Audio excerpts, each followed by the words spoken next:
کہ बीजेपी ने पहले स्टेट के 2 टुकड़े कर दिए। मुफ्ती साहब ने अपनी सारी जिंदगी गुजारी जम्मू कश्मीर को इकट्ठा रखने में। श्रीनगर में जर्नलिस्ट के साथ हो रहा है, जो रिपोर्ट्स आ रही है उनको थाने में बुला के उनको बॉन्ड साइन करवाए जा रहे हैं। शेख साहब मरहूम का एजेंडा हो सकता है जिसके लिए उनको अरेस्ट किया गया, डिसमिस किया गया।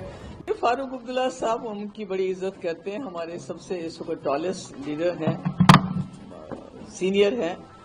तो उनको भूल गया कि उनके जो वालिद हैं शेख अब्दुल्ला साहब मरहूम, उनको डिक्सन प्लान के लिए ही अरेस्ट किया गया था। ये नेशनल कॉन्फ्रेंस का एजेंडा हो सकता है, शेख साहब मरहूम का एजेंडा हो सकता है जिसके लिए उनको अरेस्ट किया गया, डिसमिस किया गया, जेल में डाला गया। ये मुफ्ती मोहम्मद सईद साहब की पार्टी का ऐसा कोई एजेंडा नहीं हो सकता है। तो उससे पहले मैं ये कहना चाहती हूं कि जो पिछले कुछ दिनों से श्रीनगर में जर्नलिस्ट के साथ हो रहा है, जो रिपोर्ट्स आ रही है उनको थाने में बुला के उनको बॉन्ड साइन करवाए जा रहे हैं, मैं उसकी मजम्मत करती हूं। और मैं उम्मीद करती थी कि फारूक साहब इसके बारे में बात करेंगे, इसको कंडेम करेंगे, मगर उसके बजाय वो जो बात मैंने कह दी पीर पंचाल रीजन को लेके और चिनाब वैली रीजन को, आप सभी लोग जानते हैं पीर पंचाल एक ऐसा रीजन है, दूर दराज का इलाका है, और वहां जब भी हमारे 2 मुल्कों के बीच में तनाव होता है तो शेलिंग हो, गोलाबारी हो, तो उसको उनका खिमियाजा भुगतना पड़ता है। और बहुत ही लोग वहां जो है अभी पस्त हालत में है। तो इनको इंतजामिया वहां देना, वहां डिवीजन उनको देना, एक डिविजनल कमिश्नर का बैठना, मुझे समझ नहीं आता ये कहां से बन गया डिक्सन प्लान। इसी तरह चिनाब वैली जो एनवायरमेंटली आपको पता है कि वहां कितना फ्रेजाइल है, कितनी वहां पर जो है नेचुरल डिजास्टर्स आते हैं, कितने वहां एक्सीडेंट्स होते हैं, क्या वहां का माहौल है, वहां जो बिजली सबसे ज्यादा पैदा होती है, जो हमारे पूरे स्टेट को नहीं पूरे मुल्क में जाती है, पर वहां आपने देखा है कि नेशनल हाईवे कितनी बार बंद होता है, कितनी दिक्कतें होती हैं। तो इस वजह से ये ऐसे इलाके हैं जो कटे हुए हैं एक हिसाब से, जिनके लिए जम्मू या श्रीनगर हर चीज के लिए भागम दौड़ करना, मैं समझती हूँ लोगों के लिए ज्यादती है। लोगों की एम्पावरमेंट होनी चाहिए। जमहूरियत की सबसे बड़ी निशानी है कि लोगों के पास हुकूमत पहुंच जाए।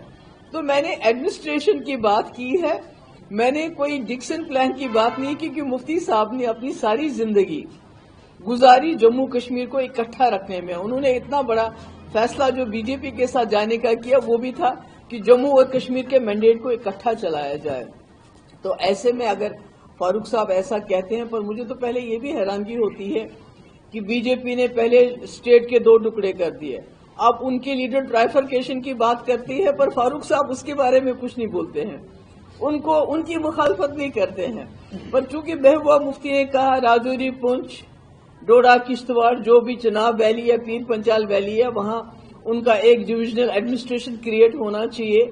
जहां जहां नए डिस्ट्रिक्ट्स की जरूरत है उनको वो मिलना चाहिए, ताकि इन लोगों की जो जिंदगी कुछ आसान हो जाए। तो इसमें फारूक साहब को गुस्सा आया तो मैं क्या करूं, सिर्फ उनको यही गुजारिश करूंगी, आप याद कीजिए कि आपके वालिद को किस डिक्सन प्लान के लिए जेल में डाल दिया गया था, तो आपको पता चलेगा कि नेशनल कॉन्फ्रेंस का क्या एजेंडा है और पीडीपी का एजेंडा रहा है मुफ्ती साहब का कि जम्मू कश्मीर के ये एक ध्यान भटकाने की भी बात करते हैं। पीडीपी का एक ही एजेंडा है, जम्मू कश्मीर में इज्जत से अमन बहाल हो, जम्मू कश्मीर में बातचीत हो आपस में, और मुफ्ती साहब ने करके भी दिखाया वाजपेयी के टाइम में।